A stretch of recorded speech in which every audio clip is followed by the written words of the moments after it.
Amigos e amigas, irmãos e irmãs, vamos a mais um momento da nossa liturgia da palavra.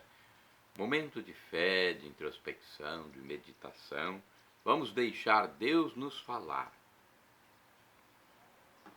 É o momento de ouvir a liturgia veiculada na Igreja Católica Apostólica Romana no mundo inteiro. É a mesma liturgia. Para vocês verem que tem uma regra, né, que é cumprida no mundo inteiro. Por isso, Igreja Católica quer dizer universal. Eu transmito sempre aqui nos meus endereços telemáticos o blog repórterpaulomaciel.blogspot.com, facebook.com/paulomaciel da rádio, canal no YouTube Paulo Roberto Maciel Maciel. Se você escrever Paulo Roberto Maciel Maciel, vai chegar aos meus endereços eletrônicos. Neste vídeo, a liturgia referente ao dia 17 de maio de 2023, quarta-feira da sexta semana da Páscoa. A cor dos paramentos litúrgicos é branca. No rito da celebração temos a missa própria, o ofício do dia. E aqui temos no início a antífona da entrada. Senhor, eu vos louvarei entre os povos, anunciarei vosso nome aos meus irmãos, aleluia. Antífona retirada do Salmo 17, versículo 50 e Salmo 21, versículo 23. Oração do dia. Ó Deus, ao celebrarmos solenemente a ressurreição do vosso Filho, concedei que nos alegremos com todos os santos, quando ele vier na sua glória. Por nosso Senhor Jesus Cristo, vosso Filho, na unidade do Espírito Santo. Primeira leitura, leitura dos Atos dos Apóstolos, livro escrito pelo médico e evangelista São Lucas, nosso santo evangelista. Capítulo 17, versículos 15, 22 e capítulo 18, versículo 1. Naqueles dias, os que conduziram Paulo levaram-no até Atenas. De lá, voltando, transmitiram a Silas e Timóteo a ordem de que fossem ter com ele o mais rápido possível e partiram. De pé, no meio do Areópago, Paulo disse: Homens atenienses, em tudo eu vejo que vós sois extremamente religiosos. Com efeito, passando e observando os vossos lugares de culto, encontrei também um altar com a inscrição ao Deus desconhecido. Pois bem, esse Deus que vós adorais sem conhecer é exatamente aquele que eu vos anuncio. O Deus que fez o mundo e tudo que nele existe, sendo Senhor do céu e da terra. Ele não habita em santuários feitos por mãos humanas. Também não é servido por mãos humanas, como se precisasse de alguma coisa, pois é Ele que dá a todos vida, respiração e tudo mais. De um só homem ele fez toda a raça humana para habitar sobre a face da terra, tendo fixado os tempos previamente estabelecidos e os limites de sua habitação. Assim fez para que buscassem a Deus e para ver se o descobririam, ainda que as apalpadelas. Ele não está longe de cada um de nós, pois nele vivemos, nos movemos e existimos, como disseram alguns dentre vossos poetas. Somos da raça do próprio Deus. Sendo, portanto, da raça de Deus, não devemos pensar que a divindade seja semelhante a ouro, prata ou pedra, trabalhados pela arte e imaginação do homem. Mas Deus, sem levar em conta os tempos da ignorância, agora anuncia aos homens que todos e em todo lugar se arrependam, Pois ele estabeleceu um dia em que irá julgar o mundo com justiça por meio do homem que designou diante de todos, oferecendo uma garantia ao ressuscitá-lo dos mortos. Quando ouviram falar da ressurreição dos mortos, alguns caçoavam e outros diziam: nós te ouviremos falar disso em outra ocasião. Assim, Paulo saiu do meio deles. Alguns, porém, uniram-se a ele e abraçaram a fé. Entre eles estavam também Dionísio, o Areopagita, uma mulher chamada Dâmaris e outros com eles.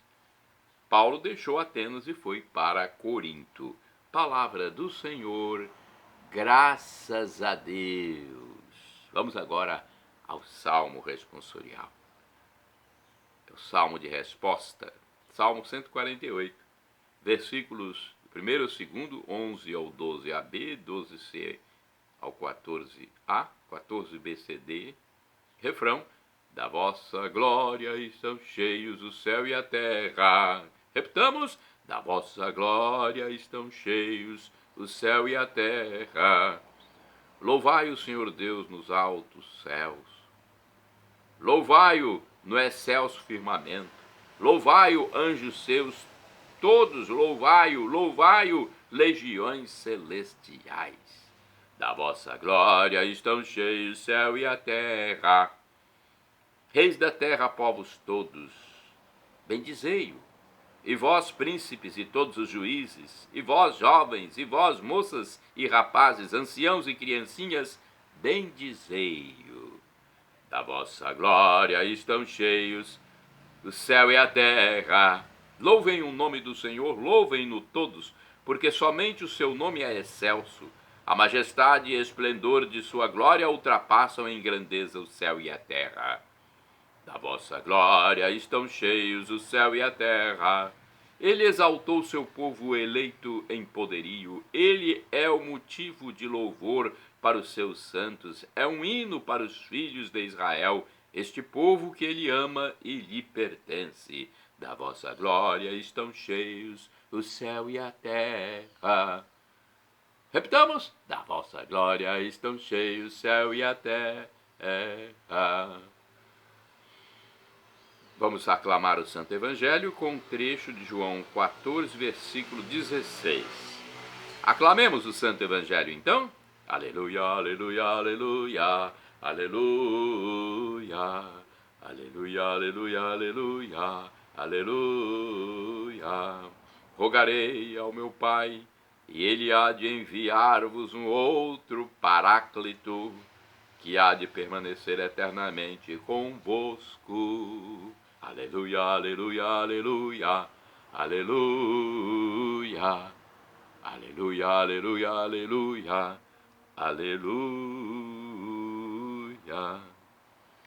O Senhor esteja convosco, Ele está no meio de nós. Proclamação do Evangelho de Jesus Cristo, segundo São João. Glória a vós, Senhor. Pelo sinal da Santa Cruz, livra-nos Deus, nosso Senhor, dos nossos inimigos.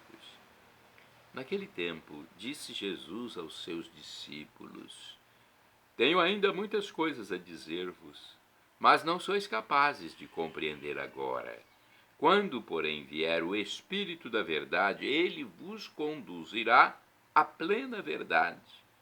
Pois ele não falará por si mesmo, mas dirá tudo o que tiver ouvido, e até as coisas futuras vos anunciará. Ele me glorificará, porque receberá do que é meu e vô-lo anunciará. Tudo que o Pai possui é meu. Por isso, disse que o que ele receberá e vos anunciará é meu. Palavra da salvação. Glória a vós, Senhor. Pelo sinal da Santa Cruz, livra-nos Deus, nosso Senhor, dos nossos inimigos. Vamos à reflexão desse evangelho. É um texto escrito por Antônio Carlos Santini, liderança da comunidade católica Nova Aliança. E-mail santini@novaalianca.com.br. A liturgia comentada tem o título de Ele vos guiará. baseada em João 16, versículos do 12 ao 15. O Espírito Santo é realmente multiforme. Vale lembrar a passagem do livro da sabedoria, capítulo 7, versículos de 22 a 24, onde o escritor sagrado gasta 21 adjetivos tentando em vão definir o sopro divino. De fato, na simbologia bíblica, o Espírito é luz que ilumina, fogo que aquece, óleo que conforta, água que mata a sede, vento que move, pomba que aponta o Salvador e muito mais. Neste evangelho, ao despedir-se dos apóstolos entristecidos, Jesus quis garantir-lhes que não ficariam perdidos na jornada. Enquanto tiveram Jesus consigo, eles possuíram o próprio caminho, conforme João 14, versículo 6. Agora que Jesus volta ao Pai, terminada sua missão terrestre, caberá ao Espírito Santo apontar-lhes o rumo a seguir. Na verdade, nesta frase de Jesus, ele vos guiará, o verbo grego empregado pelo evangelista João é rodgel, literalmente fazer caminhar.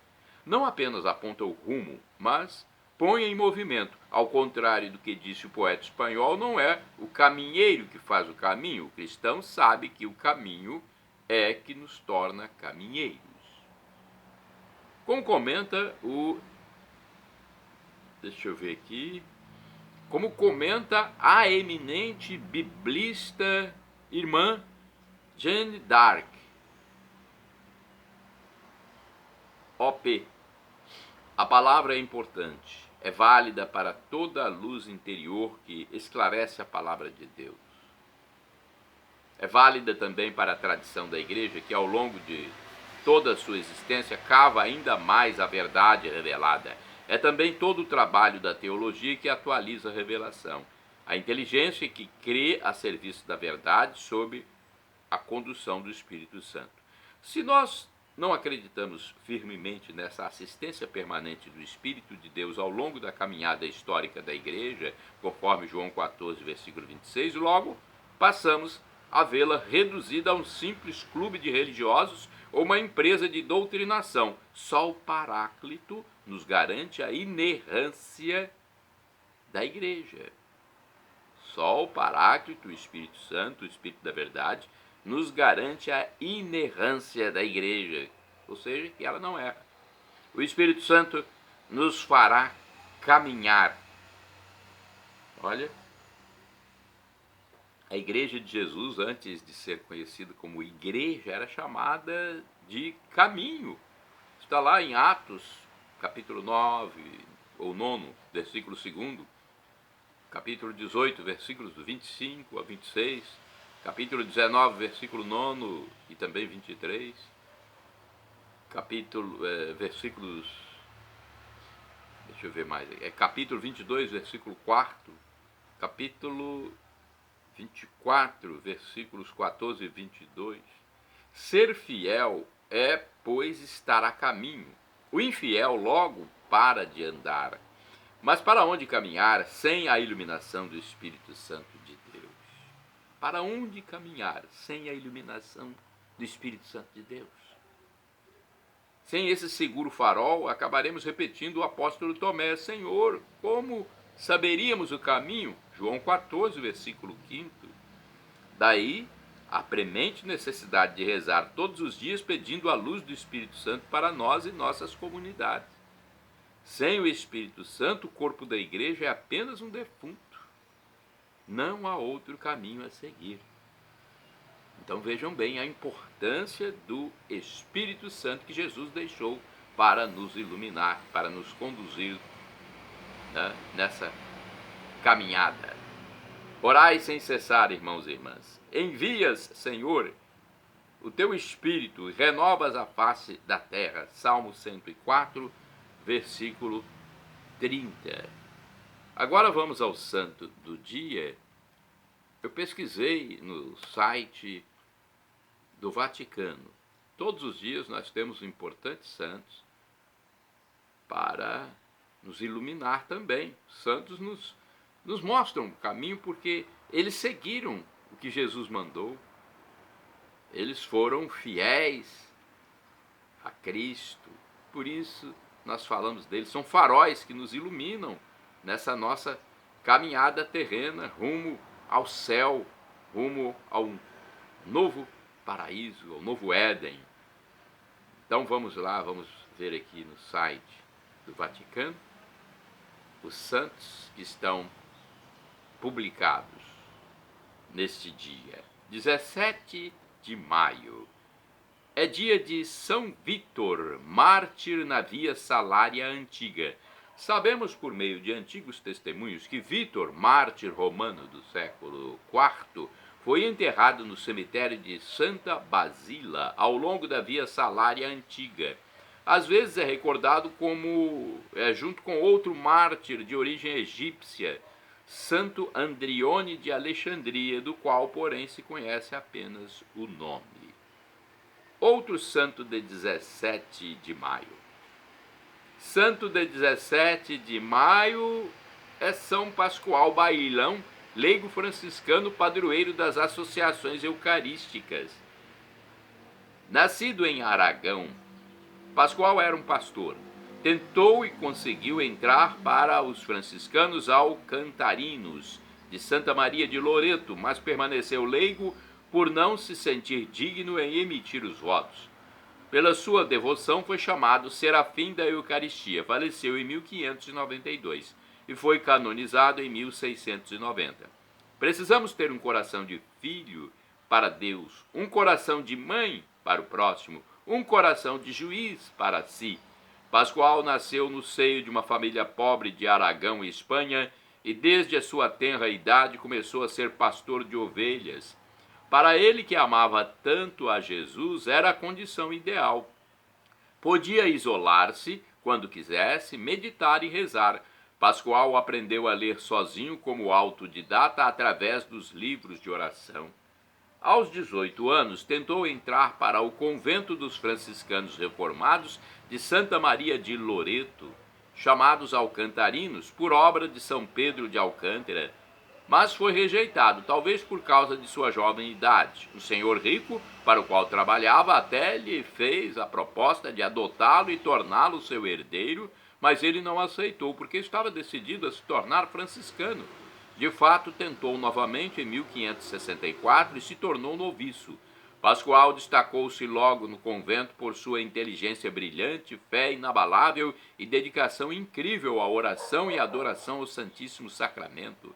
No entanto, permaneceu irmão leigo por toda a sua vida, contra o parecer dos seus superiores, porque se sentia indigno do ministério sacerdotal e tocar em Jesus Eucarístico com suas mãos.